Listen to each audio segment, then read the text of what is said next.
नर्मदे हर भगवान। नर्मदे हर। महाराज जी अपना शुभ नाम?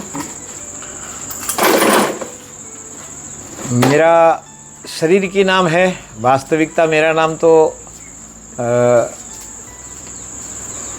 कहा गया कि आत्मा सु परमात्मा, इतना जानता हूँ, लेकिन शरीर के नाम है माँ बाप ने जो रखा था, दधीची ऋषि के नाम दिया था मेरा नाम, और आज वही नाम है, दधीची की ऋषि के नाम से ही है। ये माँ बाप का दिया हुआ नाम? हाँ, ये माँ बाप का दिया हुआ ही नाम है। अच्छा, मैं ये समझ रहा था शायद गुरु परंपरा से मिला हो। नहीं, माँ बाप का दिया हुआ ही नाम है मेरा जी।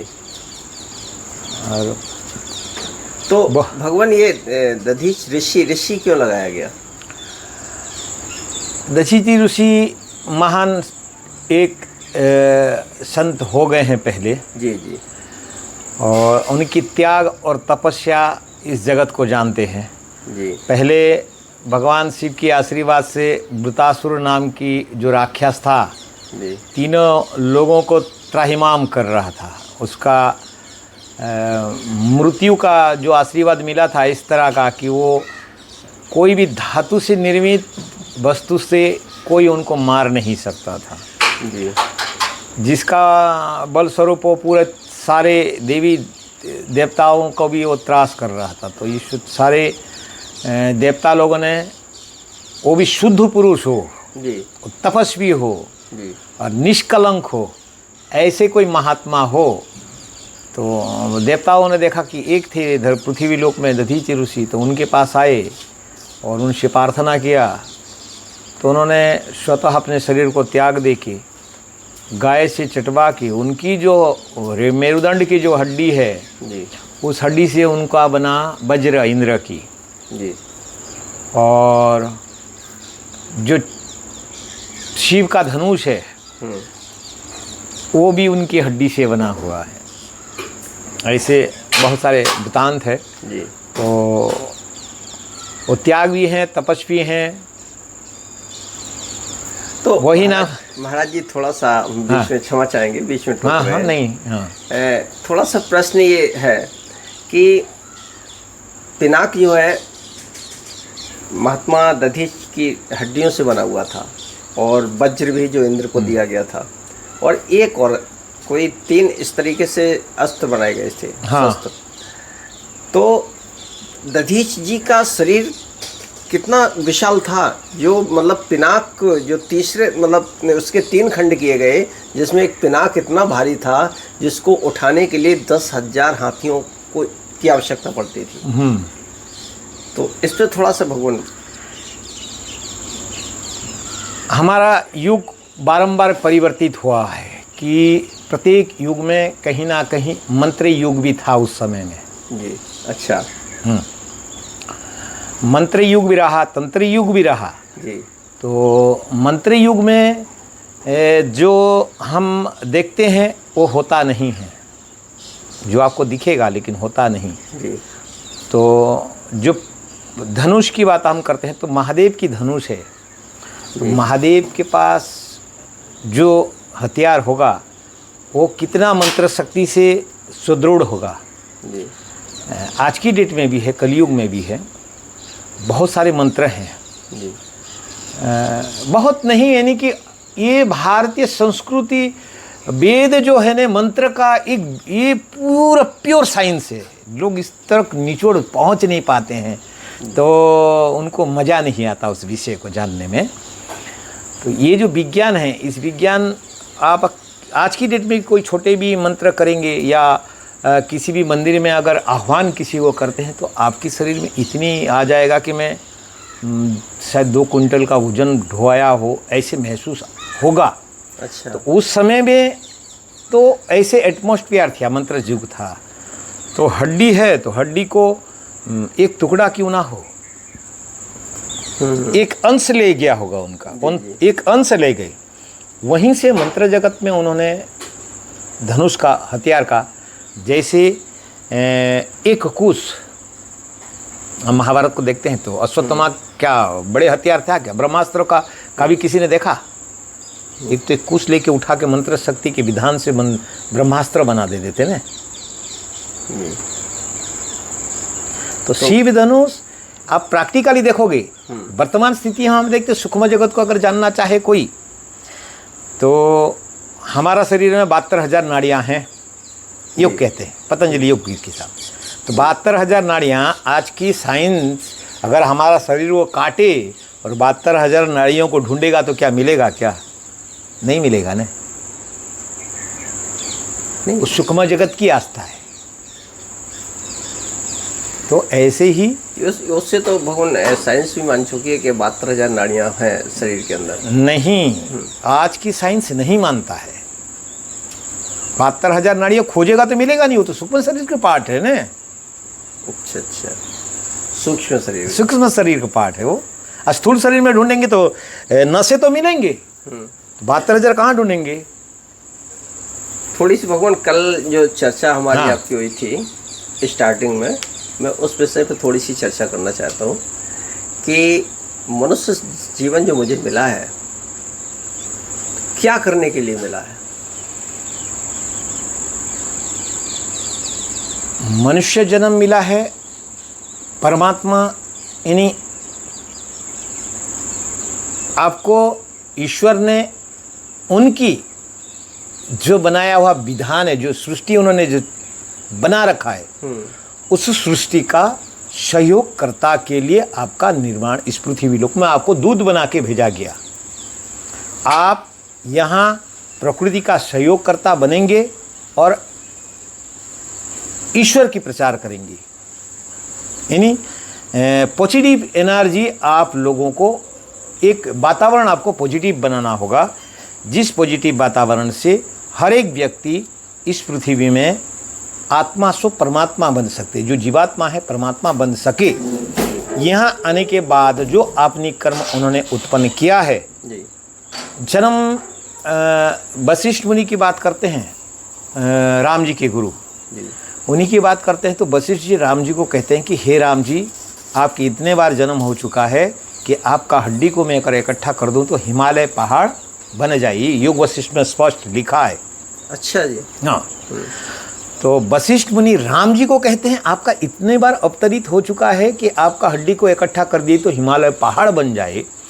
तो हमारा भी तो कहीं ना कहीं जन्म तो है, हुआ है, लेकिन ये स्थूल मन जो जटिलता में आ गया है, इसीलिए हम अभी हमारा पुनर्जन्म, जो हमारा पुराना जो जन्म हुआ है, उसको हम आपके नज़दीक ही बैठना पड़ेगा। हाँ, ठीक है, तभी सुन पाए चर्चा में जी। हाँ, जो हमारा जो जन्म है उसको हम नहीं जान पाते हैं। इसके लिए क्या करना होगा? आप परमाणु हैं, आइंस्टाइन की अपना अगर जाते हैं तो परमाणु हैं, परमाणु को थोड़ा अणु हो गया तो जितना आप छोटे छोटे छोटे छोटे सूक्ष्मतर जाएंगे इतना पावरफुल बनेगा। अब आपकी मन क्या हो रहा है? एक विचारधारा छूटा नहीं, दूसरी उत्पन्न हो रहा है। धीरे धीरे विचार जैसे ही आप कम करते जाओगे इतनी ताकतवर बन जाओगे। पूरा जब हो जाएगा तो आप कहीं से जो चाहे आप वही कर सकते हो। यानी कि आप, महाभारत था तो जब कृष्ण थे, और कृष्ण जब महाभारत में गीता का जब वर्णना करे उस समय में मैं क्या था वो आप जान सकते हो, जाना जा सकता है, जाना जा सकता है। फ्रीक्वेंसी किसने बनाया? फ्रीक्वेंसी मनुष्य ने बनाया। जी जी। वही फ्रीक्वेंसी का उपयोग करे। अभी यहाँ तो फ्रीक्वेंसी सेट करते तो अभी अहमदाबाद, बड़ौदा, मुंबई, लखनऊ सारे स्टेशन लग जाते हैं ना। तो फ्रीक्वेंसी तो हमने हमारा मनुष्य खोजने ना, पर फ्रीक्वेंसी निकला कहाँ से? नहीं है तो सब प्रकृति से लिया है। हम कोई नई रचना तो कर ही नहीं पाते हैं। विज्ञान जो भी करता है रिसर्च करता है। हाँ। रिसर्च का मतलब होता है कि उसको पहले किया जा चुका है, उसी को हम दोबारा कर रहे हैं। रिसर्च, हाँ, दोबारा सर्च करना। राइट। हाँ, तो हमारा विज्ञान हमेशा रिसर्च करता है। हाँ, सर्च अभी तक विज्ञान ने कोई नहीं किया। जी हाँ। तो रिसर्च तो सबसे पुराना संस्कृति, सबसे तो भारतीय संस्कृति है। भारतीय वेदों हैं, वेद में हर एक वाक्य विज्ञान ही है। आप चाहे मेडिकल साइंस में जाओ, चाहे आप इंजीनियरिंग लाइन में जाओ, चाहे अंक शास्त्र में जाओ, प्रत्येक जो विज्ञान है भारत का ही देन है। ये सारा जितनी भी विश्व में व्याप्त है और विश्व की जो जितने लोग यूज कर रहे हैं। जी महाराज जी, सबसे पुराना सनातन धर्म है, इसी से सब कुछ निकला है, ये ठीक है। लेकिन थोड़ा सा हम यहाँ भ्रमित होते हैं, हमसे मतलब सभी जो आजकल हम लोग पढ़ गए हैं, मतलब कॉलेज गए हैं, पढ़ गए हैं, तो अपने को जो पढ़े लिखे मानते हैं, तो थोड़ा सा मतभेद ये हो जाता है कि जब हर कार्य ईश्वर करता है, उन्होंने ऐसे गीता में भगवान ने कहा भी है कि हमारी इच्छा के बिना तो पत्ता भी नहीं हिल सकता। तो जब हर कार्य ईश्वर करता है तो फिर अच्छा बुरा मनुष्य कैसे कर सकता है? तो अच्छा बुरा का मतलब बुरे का ये मनुष्य के ऊपर ठीकरा फोड़ दिया जाता है, अच्छा किया तो भगवान ने किया है। देखो, विद्या दो प्रकार का है जी एक लौकिक एक परलौकिक है जी। एक लौकिक एक परलौकिक है। तो लौकिक विद्या सिर्फ खाली आपकी शरीर तक की है जी। पारलौकिक आपके शरीर के पीछे की है विद्या। तो आप गुरु गए, स्कूल में गए, लौकिक विद्या आपने पढ़ाई करी, इंजीनियरिंग बना, साइंटिस्ट बने, बहुत जितने भी वहाँ से रुपया कमाया, पैसे कमाए, हर एक वस्तु आपने किया। लेकिन क्या जब आपकी शरीर यानी कि प्राण, आपने नाम भी बहुत कमाई, यानी अमुक सेठ कहा, ये मंत्री कहा, कोई संतरी कहा, बहुत आपके नाम हो गई भी, पूरी आखा 50 गांव के लोग आपको जानते हैं, 50 गांव के लोग आपकी बात सुनते थे। लेकिन आपकी प्राण छूट गया आपके शरीर से, तो 12 घंटे जिस घर को बनाने के लिए आपने इतने सपना देखा, इतने संजोगा, इतने सजोड़ा, आपने कितने साथ कलह किया, क्या 12 घंटे आपको उस घर में रहने देते हैं क्या? कोई भी, आप समाज की बात करो, नहीं 12 घंटे के बाद आपको आइस पेटी की ज़रूरत पड़ेगा। दुर्गंध आ गया, आपकी नाम अगर अमुक सेठ है, अमुक मालिक है, अमुक ऑफिसर है, जो नामाजा जाता था, अभी उस नाम ख़त्म होने जा रहा है, आप मुर्दे में परिवर्तित हो गए। नहीं वो लेकिन फिर भी महाराज, हाँ, आप यहाँ पर एक हाँ आप जो आपकी है, तो हम कैसे विश्वास करें कि सब निर्मित है, पहले निर्धारित है, तो हमको काम करने का आवश्यकता क्यों,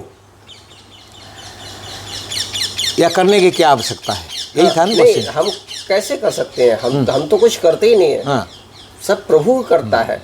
अच्छा हो तो प्रभु करता है, बुरा हो तो प्रभु करता है। जब उसके बिना एक पत्ती नहीं हिल सकती है, तो मनुष्य अच्छा है बुरा या कोई प्राणी कैसे कर सकता है?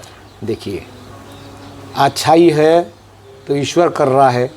अच्छा काम करने के लिए भी आपकी मन तो इच्छा शक्ति तो प्रत्येक जगह में मन जो है। नहीं, ये स्वयं भगवान ने गीता में कहा है। नहीं, गीता में कहा है तो अच्छा भी करते हैं, बुरा भी करते हैं, तो बुरा कर्म का बुरा ही आपको रिजल्ट मिल रहा है ना, अच्छा का अच्छा रिजल्ट मिलता है। नहीं तो उसका रिजल्ट हमें क्यों मिल रहा है? हाँ, ये तो ईश्वर, हाँ ईश्वर दे रहा है ना। हाँ, उसी की देखो, दोनों खाते हैं जी, दोनों खाता है। अगर अच्छा करना तो ये शरीर से भोगना हो, अच्छा करना है तो आपका परलोक सही और पुनर्जन्म सही होगा। अगर ये शरीर में आप ईश्वर तत्व को प्राप्त कर सकते हो, ठीक। अगर बुरा करते हो तो उस कर्म बनेगा, कर्म भोगना पड़ेगा। तो ईश्वर ने कहा है कि हम अच्छा को भी देख रहा है, वो बुरा को भी देख रहा है, इसके लिए आपको विवेक दिया। देखो, क्या जानवर जान सकता है कि मैं क्या कर्म कर रहा हूँ? मनुष्य प्रत्येक जगह में बेनिफिट देखता है। मैं कल एक गया था एक मंदिर में, उसका 150 फीट पावागढ़ है गुजरात में। वहाँ बैठ के सीढ़ी के पास मैंने देखा जो गड्ढे होते हैं ना, गड्ढे से इतना लोड कर देते थे उन लोग कि वो 1000 सीढ़ी चढ़ रहा है, फिर उतर रहा है, फिर चढ़ रहा है माल। उसका स्वार्थ क्या है? इसलिए गधा कहा जाता है, एक बार उसे रास्ता दिखा दो फिर उसी रास्ते पे चलता रहता है। तो मनुष्य गधा नहीं है, मनुष्य के पास विवेक है, तो मनुष्य कर्म काट सकता है। पशु कर्म काट नहीं रहा है, कर्म भोग रहा है। अब महाराज जी ये थोड़ी सी फिर चर्चा उलझ जाएगी। उलझ इसलिए जाएगी कि अभी आप मतलब बताते हैं कि मनुष्य जीवन इसलिए दिया जाता है कि इसमें आप अपने बुरे कर्मों को काट सकते हैं, उनको कम कर सकते हैं। अगर ऐसा है, मनुष्य ऐसा कर सकता है, तो फिर सभी ऐसा क्यों नहीं कर लेते, या सभी को कष्ट क्यों मिलता है? ये डिवाइस एक ही नहीं है ना। ये आपकी जो शरीर है, आप ये 100 साल के लिए आपका शरीर मत मानो, आप पहले भी तो कमाए हो ना। अब यही महाराज जी पहले का देखा नहीं हमने, इसीलिए हमको विश्वास नहीं लगता है। हाँ लगी राइट। जब अनुभूत नहीं होती है किसी चीज की तो हमको पता नहीं चलता। अच्छा, कोई गरीब होना चाहता है? कोई नहीं, सबको अमीरता चाहिए ना। बिल्कुल। फिर भी गरीब के घर में जन्म होता है ना। कोई 1 घंटे में 1000 रुपये कमा लेता है, कोई 8 घंटे में 250 रुपये कमाना मुश्किल हो जाता है ना। ऐसा क्यों? ये तो ईश्वर ही जाने कैसा क्यों है। यही प्रारब्ध है, क्योंकि आपने अगले जन्म में वैसे कर्म किया तो ऐसे एटमॉस्फेयर में आपको ईश्वर रखना चाहता है।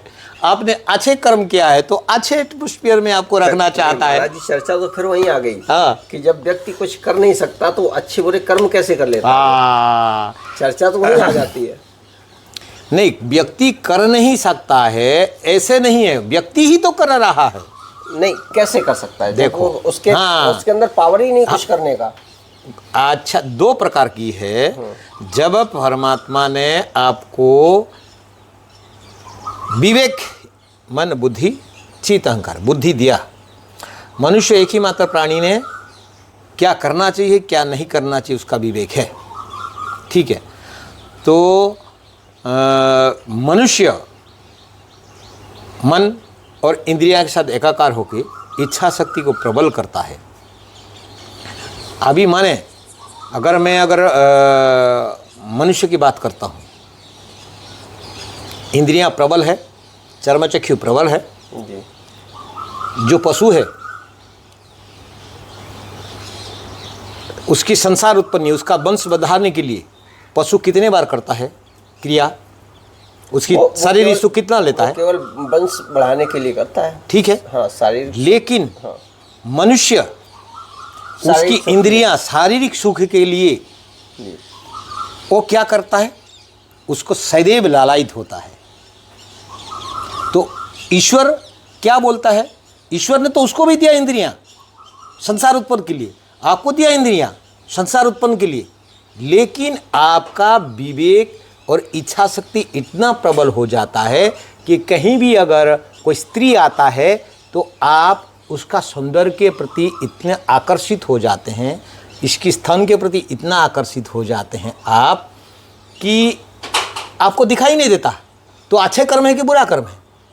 नहीं, वो कर्म किसने बनाया? नहीं, वो तो गलत है, वो गलत। हाँ, तो गलत तो कर्म तो गलत ही होगा ना। गलत है। हाँ। लेकिन इसकी प्रेरणा भी तो ईश्वर ही कर देता है। नहीं, ईश्वर सदैव अच्छे ही प्रेरित करने के लिए दिया है। चर्मचक्षु दिया तो इस जगत को ईश्वर रूप देखने के लिए दिया। इंद्रियां दिया है तो आपको संतान उत्पत्ति के लिए दिया। लेकिन आप चर्मचक्षु में वासना के लिए देखते हो, स्त्री को उपभोग की सामग्री मानते हो, तो ईश्वर ने कहाँ दिया? इंद्रियां आपको मिला। नहीं, प्रेरणा तो भगवान नहीं, तो ही है। प्रेरणा कैसे दिया? प्रेरणा तो ईश्वर आपको संतान उत्पत्ति के लिए दिया। जो भी आपके शरीर की रचना दिया है तो उसने तो आपको इंद्रियां दिया संतान उत्पत्ति के लिए, वासना के लिए नहीं। चलिए ये विषय थोड़ा है, इसमें हम खुल के चर्चा नहीं कर पाएंगे, हम इसी को थोड़ा सा डाइवर्ट करते हैं। ठीक है, ठीक है। जैसे कि पेट पशु भी भरता है, हाँ, और मनुष्य भी भरता है, तो पेट भरने के बाद हमें शांत रहना चाहिए। लेकिन पशु को भगवान ने इतनी प्रेरणा नहीं दी कि तू इकट्ठा कर, लेकिन मनुष्य को क्यों ये प्रेरणा दिया कि तू इकट्ठा कर, महल बना, उसमें तिजोरी भर, ऐसा क्यों होता है? ईश्वर ने कभी संग्रह करने के लिए नहीं दिया है, आपको कभी भी प्रेरित नहीं किया। तो फिर भगवान मन में देखो, विचार से क्यों मन में आते? विचार इसीलिए आया है क्योंकि लोभ उसको आकर्षित किया है कि ईश्वर से दूर हो जाना। आप ये पंछी आप देख रहे हो, जी, पंछी भूखा रहा है कभी? हमसे स्वस्थ रहता है और फुर्तीला भी रहता है। बिल्कुल वो कभी संग्रह किया? नहीं करता ना। नहीं किया ना, लेकिन फिर भी जी रहा है ना आनंद से। फिर मनुष्य को ये प्रेरणा कहाँ से मिलती है? मनुष्य प्रेरित, ईश्वर तो उसको प्रेरित नहीं किया कि धन संग्रह करो। ईश्वर कभी नहीं प्रेरित किया कि धन संग्रह करो। फिर भगवान ये प्रेरणा कहाँ से आती है? स्वतः निर्माण करता है, यही तो कर्म है। मनुष्य का भूल तो वही तो हो रहा है, फिर भाई मकोड़ा की तरह है। सूक्ष्म चर्चा है। हाँ, एकदम सूक्ष्म चर्चा है। नहीं नहीं नहीं नहीं नहीं, आप एकदम ज्ञानी नहीं हो, नहीं, लेकिन ये बहुत सूक्ष्म चर्चा है। मन में मतलब प्रश्न उठते हैं। बहुत सुंदर चर्चा है। और इसमें अच्छा देखो, मकोड़ा है ना, ये जाली जो बनाया है, जी जी, वो खुद मकोड़ा अपनी शरीर से निकाला हुआ रस्सा है और उसमें ही फंसता है, उसमें ही मर जाता है। ऐसे ही हमारा इच्छाएं हैं, वासनाएं, इंद्रियां जनित कृत्य हमने उत्पन्न किया है, ईश्वर का दिया हुआ नहीं है। ईश्वर तो यही आपको तो कर रहा है कि ये जीव को हर पल आप स्टडी करते हो, जब लौकिक विद्या में जाते हो तो आपने साल भर पढ़ा और एक बार आपने एग्ज़ाम दिया, लेकिन परमात्मा यहाँ हर श्वास में आपका एग्ज़ाम ले रहा है। इस जीव को भेज रहा हूँ तो इच्छाएं भी वो दे रहा है। आप बोल रहे हो कि इच्छा दे रहा है, देखा रहा है, लेकिन कर्म भी वही दे रहा है, वही तो जानना है। इसके जानने के लिए तो आए हो, तपने के लिए वो तो तपा रहा है आपको। नहीं, और भी भगवान जैसे सब, चलिए ठीक है, मान लिया कि हम प्रेरणा मतलब खुद, मतलब ये खुद ही निकाल रहे हो, हाँ, खुद जनरेट करते हैं, खुद बनाते हैं, खुद हमारी ये इच्छाएं होती हैं। अब एक प्रश्न और भगवान, अगर जैसे हम जब बड़े हो जाते हैं तब हमें बताया जाता है कि ये सब मोह माया है, इससे दूर रहिए, हमारा जन्म हुआ है भगवान को जानने के लिए, अपने आप को जानने के लिए, ठीक है। अब प्रश्न ये उठता है महाराज जी, जब वो बच्चा पैदा होता है उस समय उसके अंदर न तो अपना पराया होता है, न अच्छा बुरा होता है, न उसे सुख दुख का कुछ भान होता है, कुछ नहीं होता है। तो तब फिर उसके अंदर ये संस्कार क्यों डाले जाते हैं कि ये अपना है, ये पराया है, ये अच्छा है, ये बुरा है, इसको अपनाओ, इसको मत अपनाओ, ये तुम्हारे लिए हानिकारक है, ये तुम्हारे लिए लाभदायक है, ये क्यों बताया जाता है? ईश्वर ने दिया कि आपके समाज ने दिया? हम नहीं, मेरा प्रश्न ये है कि जैसे अब हम हैं, ठीक है, अब मुझे ये ज्ञान मिल रहा है कि ये सब माया मोह है, इससे दूर रहना चाहिए। अब कल को मेरी संतान होती है, तो फिर ये सब जानने के बाद भी हम संतान को मूर्ख क्यों बनाते हैं, जबकि वो तो ज्ञान पैदा होती है। स्वार्थ के लिए, आपने स्वार्थ उसमें है, आपकी ममता उसमें है, आपकी राग है उसमें। अब बच्चे हमको पाले जीवन भर, बच्चे आपको कैसे पालेगा, क्यों पालेगा? नहीं, तो भगवान स्वार्थी पूरा संसार है। हाँ, तो है। कोई तो ऐसा विवेकवान होना चाहिए जो अपने बच्चों को इस तरीके की शिक्षा दे, मतलब जैसा पैदा हुआ उसी में अभी के जो कल्चर है ना, जी जी, पहले गुरुकुल का प्रथा था। जी हाँ, गुरुकुल का प्रथा था, तो 6 साल होने ते ही उनको गुरुकुल भेज दिया जाता था। उनको भक्ति योग, हठ योग, ज्ञान योग, ये सारे हमारा शास्त्रों की जो भी नीतियाँ हैं, प्रत्येक ज्ञान उनको दिया जाता था 12 साल तक। 12 साल के बाद फिर आते थे, ज्ञान तो ले लिए, लेकिन अभी प्रैक्टिकल है। अभी MBBS किसी ने कोर्स किया 5 साल, जब तक 5 साल या 3 साल आपका सिविल हॉस्पिटल जाके प्रैक्टिकल नहीं करता है, तब तक को सर्जन या कहीं डिग्री नहीं दे सकता। सेम ऐसे ही प्रोसेस हमारा वैदिक परंपरा में था। गुरुकुल परंपरा में था। उस समय महाराज जी ऐसा था, ये शास्त्रों की शिक्षा देते थे, वैदिक शिक्षा देते थे, ठीक है, आध्यात्मिक सब शिक्षाएं देते थे। उसके साथ साथ ये भी शिक्षा दी जाती थी कि अगर कोई राजा के बालक ही अधिकांश जाते थे गुरुकुलों में, कि साहब अपने राज्य की रक्षा करना, हाँ, तो उनको भ्रमण में करना एक्चुअली नहीं, तो फिर ये माया मोह की शिक्षा क्यों दी जाती? और ऋषियों के द्वारा माया मोह की शिक्षा नहीं दिया गया, माया मोह से परे कैसे उठा जाता है उसका ज्ञान दिया जाता था। माया मोह आपके ग्रसित करेगा, लेकिन इससे परे कैसे उठना है उसका ज्ञान संतों के द्वार या शास्त्रों के द्वारा आप इसका निवारण कर सकते हो। नहीं, उस समय भगवान जैसे राजा होते थे तो राजसूय यज्ञ करते थे। राइट। राजसूय यज्ञ का मतलब होता है कि जहाँ जहाँ जो भी राजा है उनकी दास्ता स्वीकार करते। राइट। और इसके लिए मतलब हमारे ऋषि मुनियों से ही आज्ञा ली जाती थी। राइट है। और वो आज्ञा भी देते थे और उसमें सहयोग भी करते थे। राइट है। तो ऐसा क्यों होता था? बहुत सुंदर क्वेश्चन है। जी। देखो, राजा है, राज परंपरा, उसमें जो सीमाएं बढ़ाने का उनका बहुत शौक था। और अच्छे राजा हैं। अगर राम जी का मैं बात करता हूं तो राम जी अश्वमेध यज्ञ कर रहे थे, तो राम राज्य हम जानते कि अयोध्या में, और राम जी का जो शासनकाल रहा बहुत सांस्कृतिक रहा। तो क्या ऐसे राजा अगर चरित्रहीन राज्य को ले लेता है और चरित्रवान बना लेता है तो उसमें क्या कमी थी, क्या गलत था? नहीं, उसको तो उसके लिए सहयोगकर्ता बनते थे मुनि ऋषियों की। भाई आपकी जो विचारधारा है, आप यज्ञ पुरुष है, यज्ञ करते हो तो अच्छे ही कर्म करते हो, ईश्वर की आराधना है, सत्कर्म कर रहे हैं, तो सत्कर्म कर रहे हैं, तो अगर दूसरी राज्य भी आपकी विचारधारा को लेता है, ये विचारधारा की आदान प्रदान के लिए ही संतों ने उस राजा को सहयोगकर्ता बनते थे। वो राजा के पास अच्छे गुण था तभी बोलते थे। दुष्ट राजा को तो कोई नहीं दिया है सलाह, आप देखो इतिहास उठा के। नहीं, उसमें भगवान कहीं हमारे ग्रंथों में ऐसा जिक्र नहीं आता है। जिक्र केवल ये आता है कि जो छोटे छोटे राजा हैं या अन्य राजा हैं, अगर उसकी दास्ता स्वीकार नहीं करेंगे तो उससे युद्ध करें। तो दास्ता क्यों स्वीकार करें? दास्ता स्वीकार करने का मतलब है कि उनकी जो विचारधारा, जो अच्छे राजा है, अभी मैं यहाँ की अगर एटमॉस्फेयर कहता हूँ तो नर्मदा तट है, आदि अनादिकाल से तीर्थ है, लेकिन यहाँ का विकास नहीं हुआ। उसका कारण क्या? यहाँ का जो प्रजा है आदिवासी है, मांसाहारी है, तो कहीं ना कहीं उनको परिवर्तन करके, उनको आकर्षित करके मैं यहाँ लाऊं। उनको मैंने कभी पुस्तक की लालच दिया, कभी मैंने उनको दक्षिणा की लालच दिया, कभी भोजन के लिए आमंत्रित कर दिया, तो उस बहाने में धीरे धीरे हमारे प्रति आकर्षित होंगे।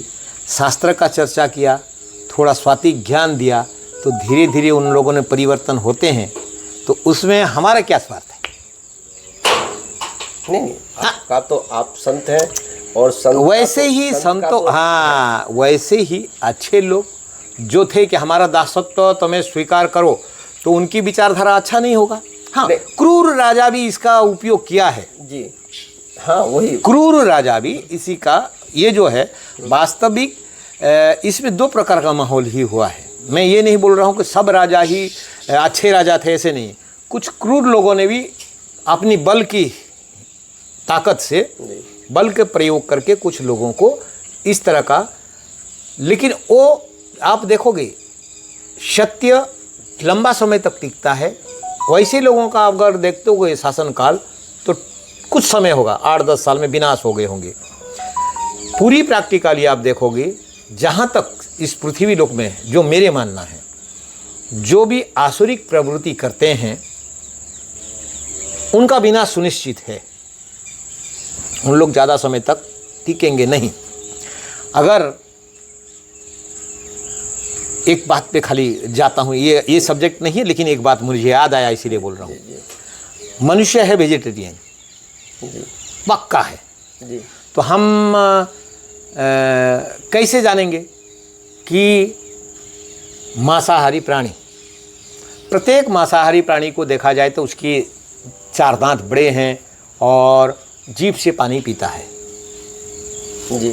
प्रत्येक तृणभोजी प्राणी ओंठ में से पानी पीते हैं। ये प्रकृति का नियम दे रखा है, हम लोग जो देखते हैं ये प्रैक्टिकली है।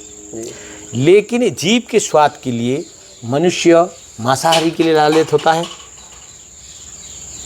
कुछ प्रजाति हैं तो जीभ में स्वाद लगा तो उसके लिए जीभ की स्वाद के लिए उन्होंने मांसाहारी का ज़्यादातर प्रयोग किया। या तो अमुक जगह में जहाँ अनाज नहीं पकते हैं, रेगिस्तान हो गया, आइसलैंड हो गया, वैसे जगह में जीभ हत्या करके उन्होंने उसका खुराक उन्होंने बनाया।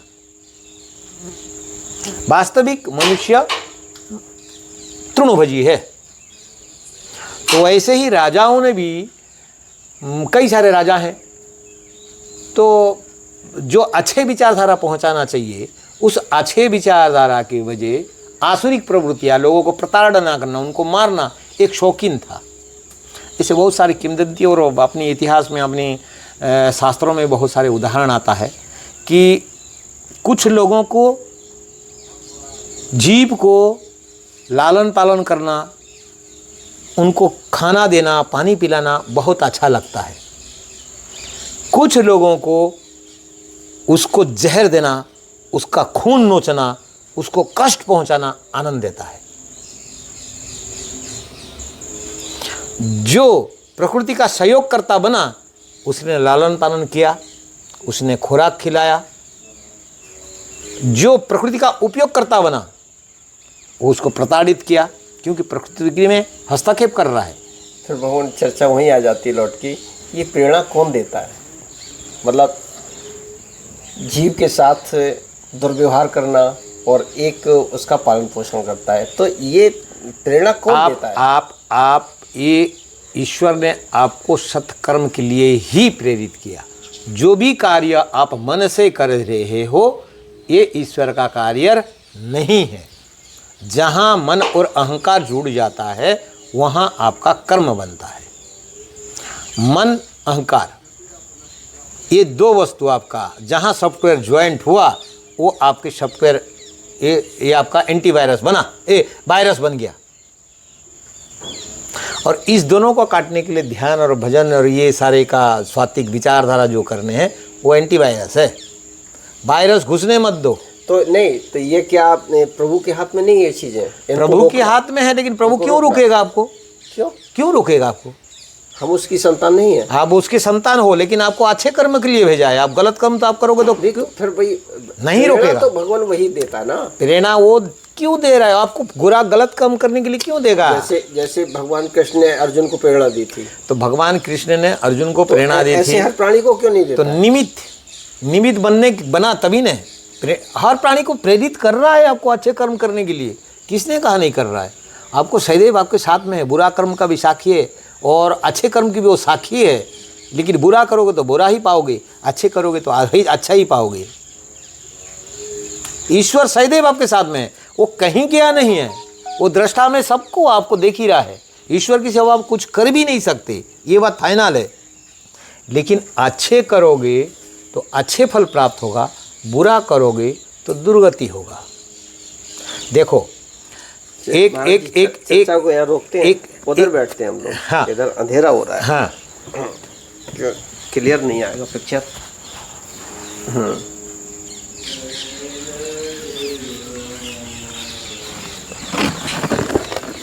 हाँ जी महाराज जी, हमारी चर्चा चल रही थी उस पर कर्म पर। हाँ। तो फिर अब थोड़ा सा टॉपिक चेंज कर लेते हैं। जैसे सुबह हमारी सुबह कुछ चर्चा हो रही थी कि बहुत अच्छी चर्चा चल रही थी सुबह। क्या थी सुबह? किसी चीज़ को लेकर के बहुत अच्छी चर्चा चल रही थी, याद नहीं आ रहा है। हाँ, अनुभूति। हाँ, हम जो अनुभूति करते हैं उस पर विश्वास करते हैं। जिस चीज़ की अनुभूति नहीं होती है उस पर विश्वास कैसे करें? राइट है। तो अनुभूति करने के लिए आपको प्रयत्न तो करना होगा, पुरुषार्थ तो करना ही होगा, राइट है जी बिल्कुल। अगर साइंस में जाते हैं तो आप सूर्य की प्रकाश है, बिलोरी के कांच है, जी कांच को हम सूर्य के प्रकाश के सामने रख दें तो उसकी प्रकाश को एक केंद्र बिंदु में डाल के, केंद्र बिंदु में सूर्य की जो प्रकाश है, सूर्य की प्रकाश को एक केंद्र बिंदु में बिलोरी के कांच डालता है जी, तो आग उत्पन्न हो जाते हैं जी ये प्रैक्टिकल हो गया। जी बिल्कुल। तो हमारा जीवन में अनुभूति करना है कि वास्तविक कुछ है या नहीं, या ये जगत ऐसे ही शास्त्रों में सब वर्णित है। हाँ, ये जो बातें होती हैं, अब जैसे सूर्य की प्रकाश की है तो उसको तो हम वैसे भी महसूस करते हैं, जब धूप तेज होती है तो जलन महसूस होने लगती है, तो ये तो महसूस होता है कि उसमें आग है, तभी तो जलन महसूस होती है। गर्मियों में आदमी की हालत खराब हो जाती है। लेकिन अन्य चीज़ें जो है तो अन्य चीज़ के लिए देखिए कि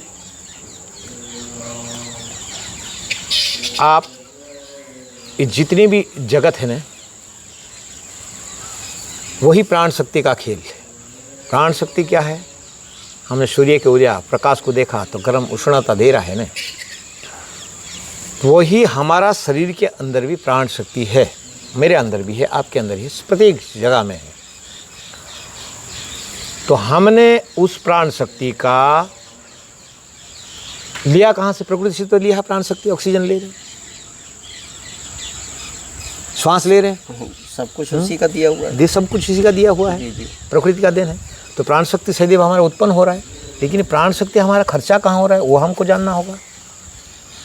तो खर्चा भी वही कराता है भगवान, वो दे रहा है, वही खर्चा कराता है। खर्चा वही कराता है, बचत भी तो वही सिखाया है। खर्चा वही नहीं कराता है कि आप विचार, वही परमात्मा कहता है कि तू एकाग्रता रह, मन के हिसाब से चल मत। इसीलिए ध्यान धारणा समाधि सिखाया है परमात्मा ने। अब भगवान फिर यहाँ पे एक प्रश्न आता है, कोई भी प्राणी मरना नहीं चाहता, फिर मरता क्यों है? क्योंकि उसको सत्य का ज्ञान नहीं होता।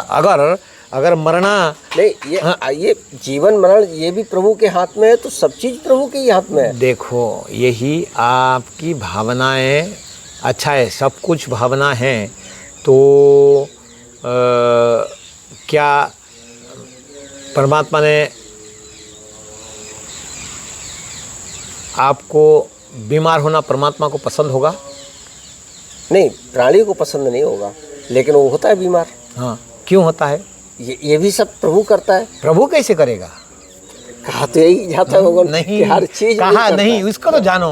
नहीं, इसको जानना पड़ेगा कि परमात्मा को सारे दोस्त रूप देने से भी नहीं होगा। हर चीज जब वही करता है, नहीं वही करता नहीं, वही एनर्जी दे रहा है। इसके लिए आपको बुद्धि दिया, विवेक दिया, इसका विचारधारा, आपको कब खाना है, कितना खाना है, क्या नहीं खाना है, ये सारे चीज़ हमारा संतों ने पहले से रिसर्च करके रखा है। वेदों में पूरी वर्णित है। क्या शास्त्रोक्त हम लोग चलते हैं?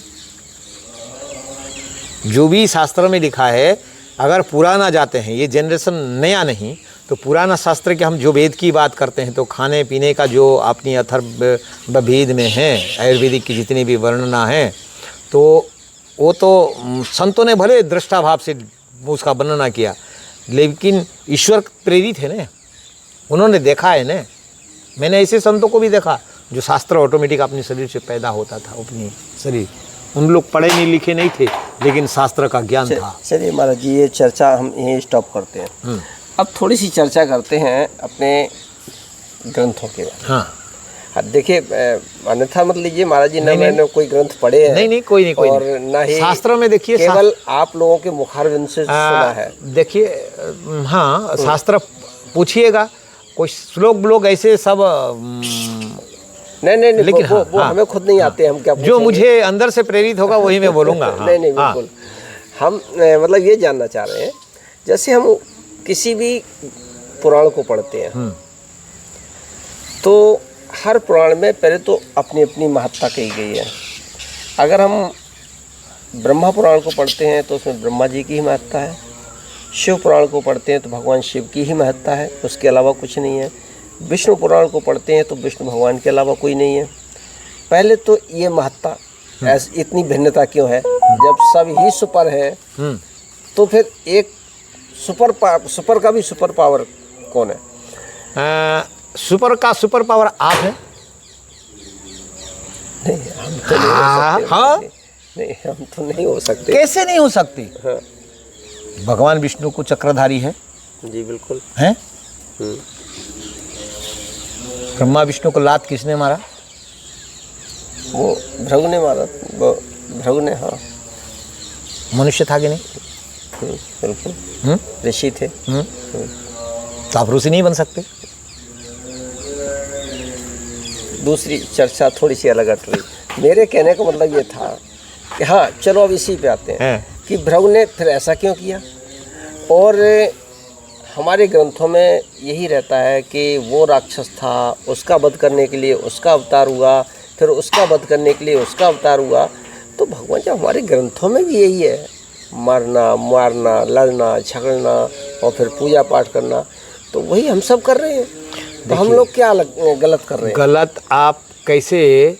शास्त्र हम लोग तो उतना भी नहीं कर रहे जितना ग्रंथों में दिया गया है। आप ग्रंथ से पूरा आचरण लोगे तो नहीं होगा। इसीलिए संतों ने ग्रंथ को लेते हैं, पचाते हैं, फिर बोलते हैं। जैसे गाय खाता है, घास खाया, अंदर लिया, चुगली किया, विचार किया, नितिध्यासन किया और जो अच्छा है उसको प्रकट किया। संतों ने भी उस विचारधारा को लिया, अपने जीवन में धारण किया कि क्या अच्छा है क्या नहीं। इसीलिए सत्संग के माहौल होता है। इसीलिए कबीरदास ने की पुथी पड़ी पड़ी जगमुआ, पंडित भला ना कोई। कबीरदास ने बहुत खंडन किया इस विषय। ढाई अक्षर प्रेम का पढ़े सो पंडित होए। ये कबीरदास ने बहुत तो प्रेम की भाषा उन्होंने कहा, प्रेम की भाषा। हाँ। तो प्रेम की भाषा में हिंसा नहीं आता है। बिल्कुल नहीं आती है। तो अभी थोड़ी देर पहले जो हमारा चर्चा हो रहा था, इसमें एंडिंग हो जाता है कि आपकी विचारधारा सीधे प्रेम, किसकी प्रेम? प्रकृति का प्रेम होना चाहिए। प्रकृति का हिंसा होना नहीं चाहिए। जहाँ हिंसा हो रहा है, जहाँ राग हो रहा है, जहाँ द्वेष हो रहा है, वहाँ कर्म बंधन हो रहा है। और जहाँ प्रेम है वहाँ सब ईश्वर तत्वमय हो जा रहा है। एक ही शब्द में पूरा आ गया। हाँ, वो कबीरदास जी की तो उसमें यही है, उन्होंने प्रेम को ही और प्रेम शायद सर्वोपरि है भी। प्रेम अगर इस जगत से हट जाएगा तो ये जगत जल जाएगा, नफरत ही होगा। तो फिर ईश्वर सब में प्रेम की प्रेरणा प्रेम ही दिया है, सबको प्रेम ही दिया है। ईश्वर प्रेम के सिवाय कुछ दे ही नहीं रहा है, लेकिन हम उसको नफरत में पैदा करके परोस रहे हैं। नहीं, देखिए भगवान, जहाँ दया और नफरत ये दोनों है तो ईश्वर की प्रदत्त। देखो ईश्वर का प्रदत्त उसका है। हाँ।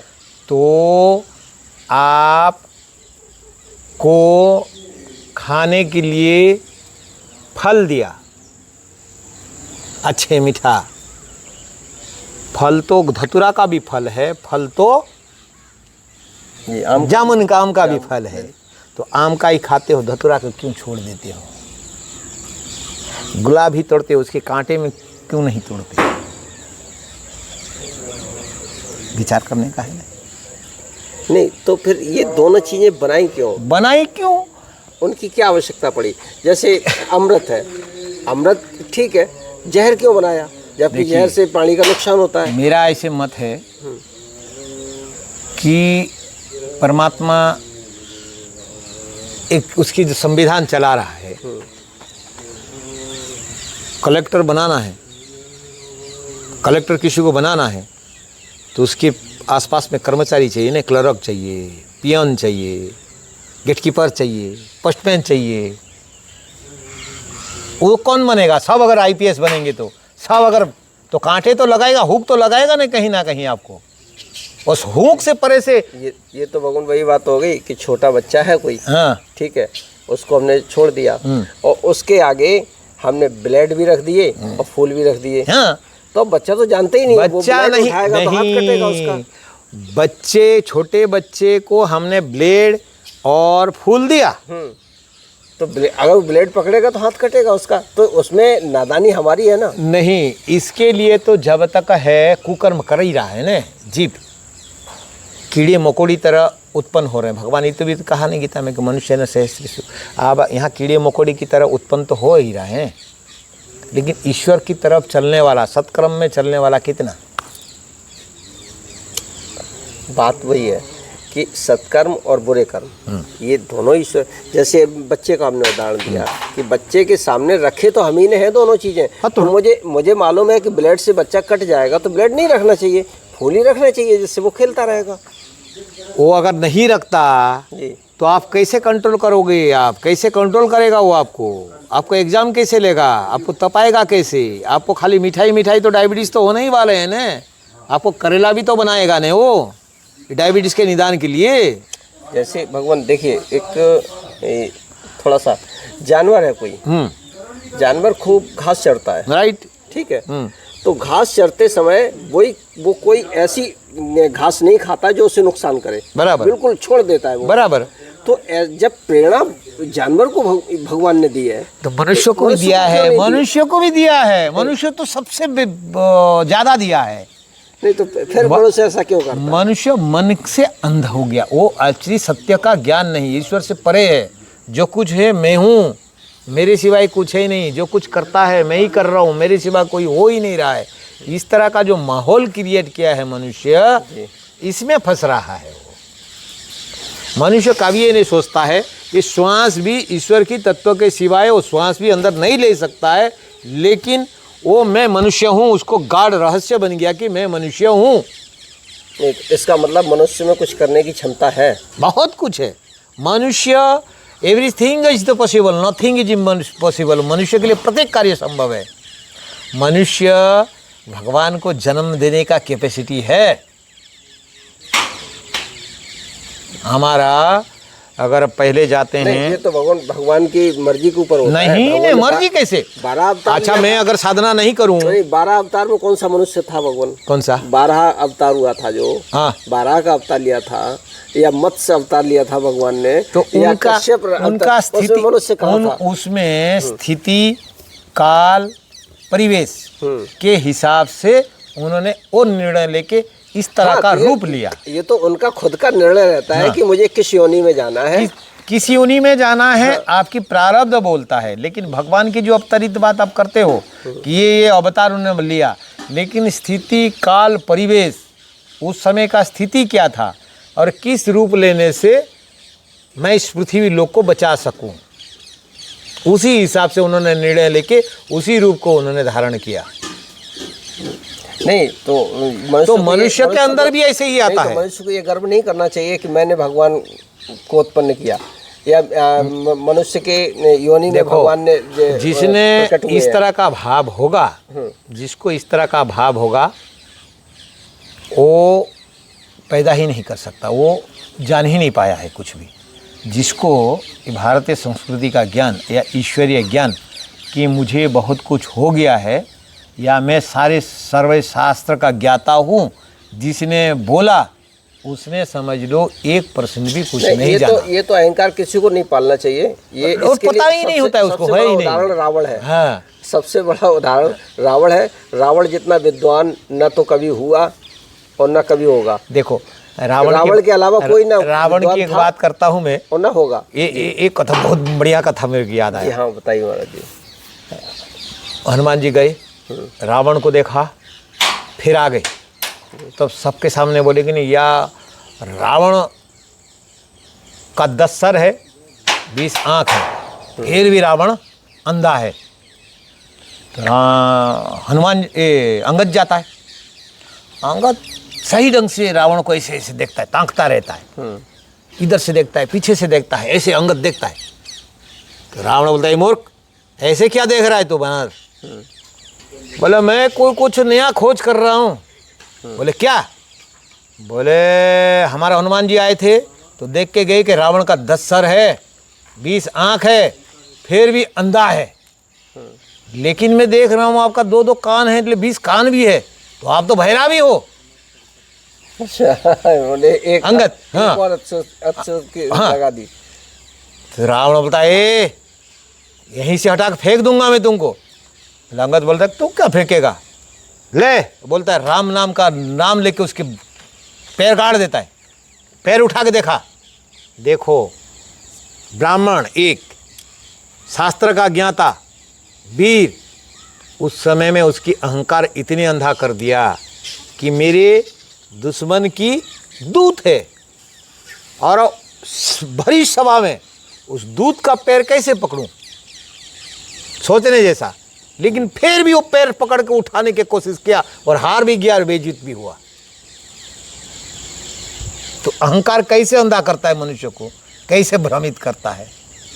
रावण जैसे विद्वान जी हाँ, वही तो ये तो आया एक पंक्ति मैंने विचार किया था, इसीलिए आपको बोला। तो लोग गलत अहंकार पाल लेते हैं कि हम बहुत बड़े ज्ञाता हैं, उससे बड़े ज्ञानी तो हो ही नहीं सकते हैं। तो जब उसका भी पतन हो गया तो, लेकिन ये अहंकार नहीं पालना चाहिए। लेकिन महाराज जी चर्चाएं हैं ना, ये आम चर्चाएं लोगों में बहुत भ्रमित रहती हैं। देखिए आम चर्चा है, यही हुआ कि हमारा शास्त्र को प्रेजेंटेशन सही ढंग से नहीं दिया गया। हमारा जब मुग़लों में हुए तब हमारा भारतीय संस्कृति को बहुत कम लोग, गांव में 1-2 लोग पढ़ने वाले थे मुग़लों के साम्राज्य में। तो फिर अंग्रेज़ों ने आए, 200 साल अंग्रेज़ों ने शासन किया। इन लोगों ने और भी पढ़ाई का क्रिटिकल बना दिया। भारतीय संस्कृति को पढ़ाया नहीं गया, वेद को नहीं पढ़ाया गया, संस्कृत जिन लोग पढ़ रहे थे उनको तकलीफ कर दिए। ये रामायण से चले आ रहा है तब अगर देखा जाए तो हमारा जो वैदिक ज्ञान और जो हमारा शास्त्र है सही ढंग से हमारा संस्कृति में नहीं पहुंच पाए। जब अंग्रेज़ों ने आए तो अंग्रेज़ सामने लड़ने के लिए ज़रूरत पड़ा सैनिक का, हमने अखाड़ा परिषद बना दिए। 4 शंकराचार्य तो थे ही, 4 मठ का अखाड़ा परिषद बना दिए। तो अखाड़ा परिषद कैसे भी व्यक्ति को अखाड़ा का प्रमुख बना दिया गया।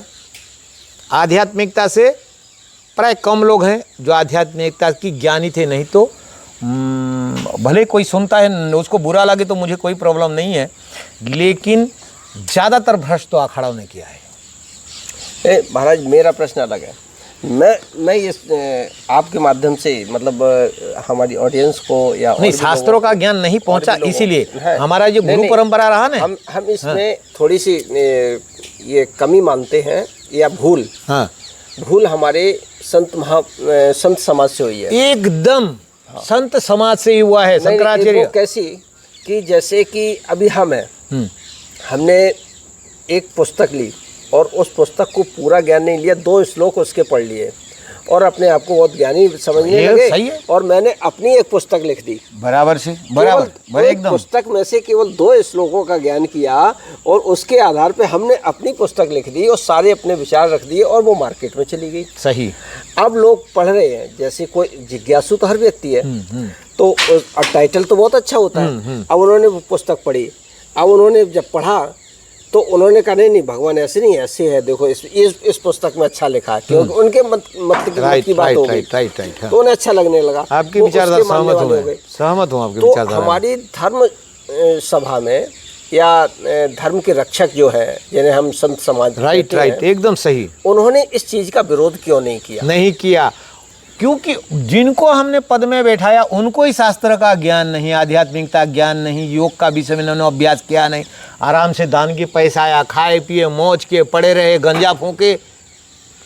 नहीं, अब ये तो भगवान हम नहीं कह सकते। अरे हम कहते हैं, नहीं आपको बता देता हूँ, नहीं कह सकते, लेकिन हम ये तो कह सकते हैं कि आप जिस पद पर बैठे हैं वहाँ से आपको ये देखना चाहिए कि अगर धर्म का दुष्प्रचार हो रहा है, ये दुष्प्रचार है, पूरी दुष्प्रचार है। और ये आप जो आपने बोले कि संत सभा, हमने निंदा नहीं हो रहा है, यहाँ कोई भी समझ ली निंदा नहीं, जो सत्य है उसका वर्णना किया जा रहा है।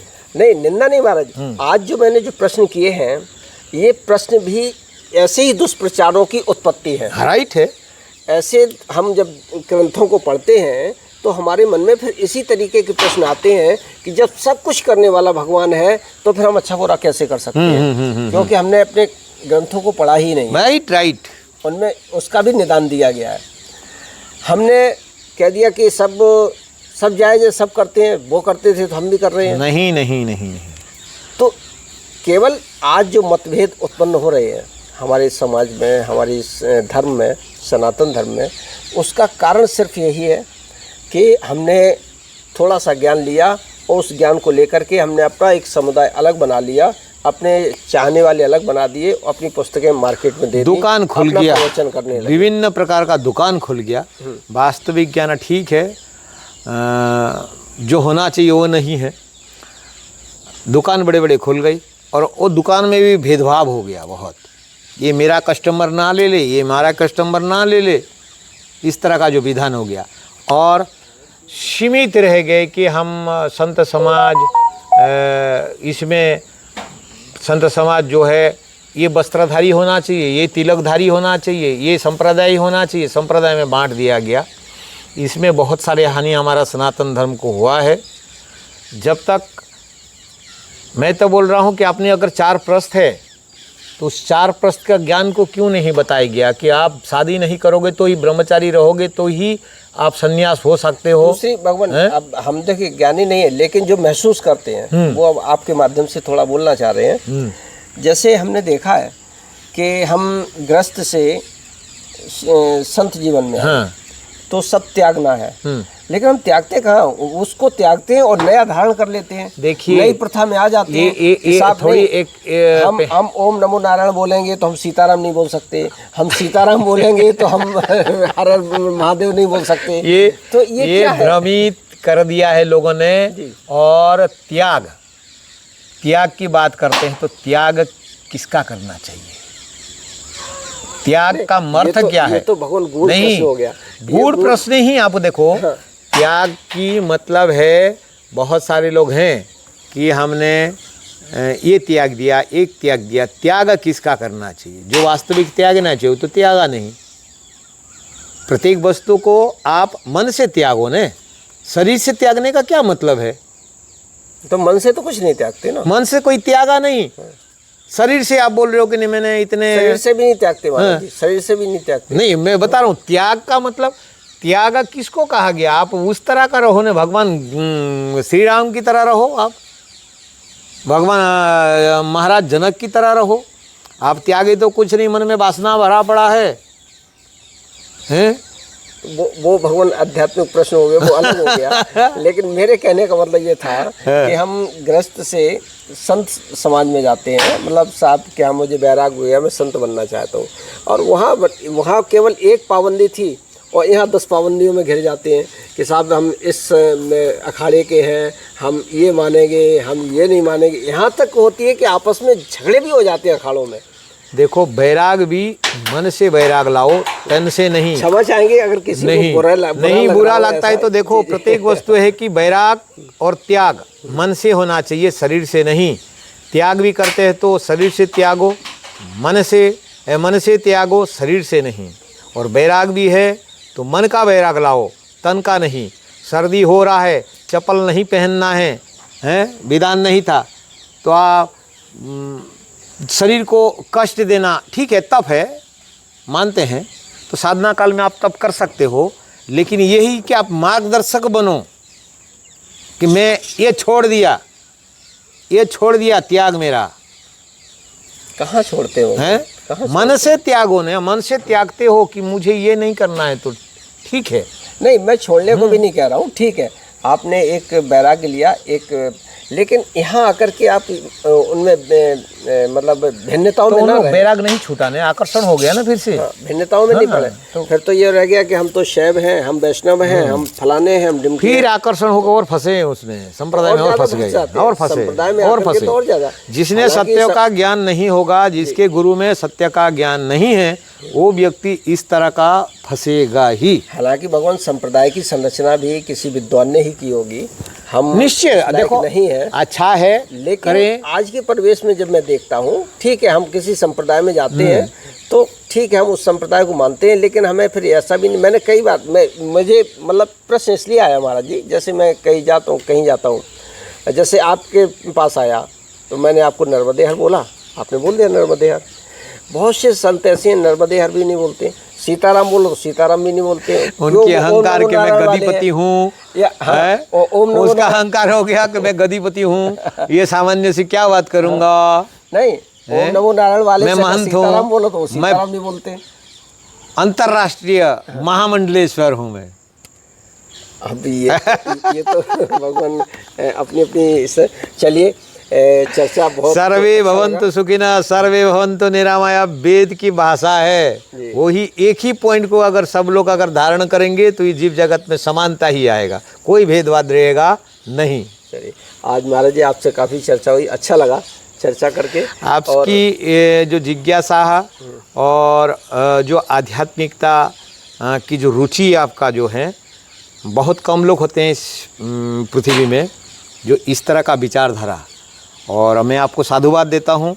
ऐसे ही आप सनातन धर्म को जागरण और जो सत्य है समाज के सामने जाए। आज 21वां सदी है, बच्चे लोगों को प्रूफ चाहिए। आज नया पीढ़ी है तो नया पीढ़ी आप अंधविश्वास में ले जाओगे, कुछ भी बोल दोगे तो मानने वाले नहीं है। आपकी ऐसे जो विचारधारा अगर समाज में जाएगा तो जो नया जेनरेशन है इसमें काफ़ी अच्छा बेनिफिट ले सकते हैं, अच्छे खोज कर सकते हैं। चलिए महाराज जी, बहुत बहुत धन्यवाद, आपने समय दिया। और नर्मदे हर। बहुत दिनों से मन में ये प्रश्न थे लेकिन किसी संत के सामने नहीं पूछ पाते थे, क्योंकि वो कह रहे अरे तुम नास्तिक हो, अगर ये बातें किसी से बोलते तुम नास्तिक हो तो वहाँ छुप रहे। लेकिन आज आपसे लगा कि आपने कहा भी कि जो मन में हो वो पूछिए, तो इसलिए हिम्मत करके इतना कुछ पूछ लिया। और मैं अपने दर्शकों से भी चाहूँगा कि अगर किसी को कहीं कुछ बुरा लगा हो तो उसके लिए मैं क्षमा चाहता हूँ। हमारा किसी व्यक्ति को ठेस पहुँचाने का इरादा नहीं है, किसी की आत्मा को ठेस ना पहुँचे, ना किसी के संबंधों को। तो इसलिए अब मैं अपनी चर्चा को यहीं विराम करता हूँ। और थोड़ा सा ये देखिए, मैं दिखा देता हूँ, पीछे नर्मदा जी का बहुत पावन दृश्य देखने को मिल रहा है। एक सेकंड, ये देखिए महाराज जी का आश्रम जो है ना, बिल्कुल नर्मदा जी के तट पर। ये देखो, बहुत ही सुंदर।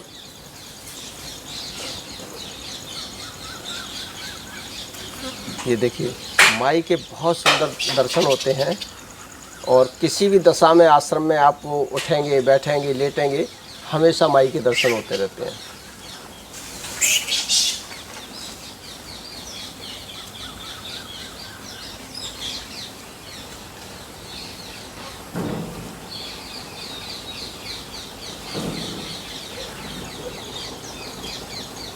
चलिए, इसी के साथ हम अपने ब्लॉग को यहीं समाप्त करते हैं।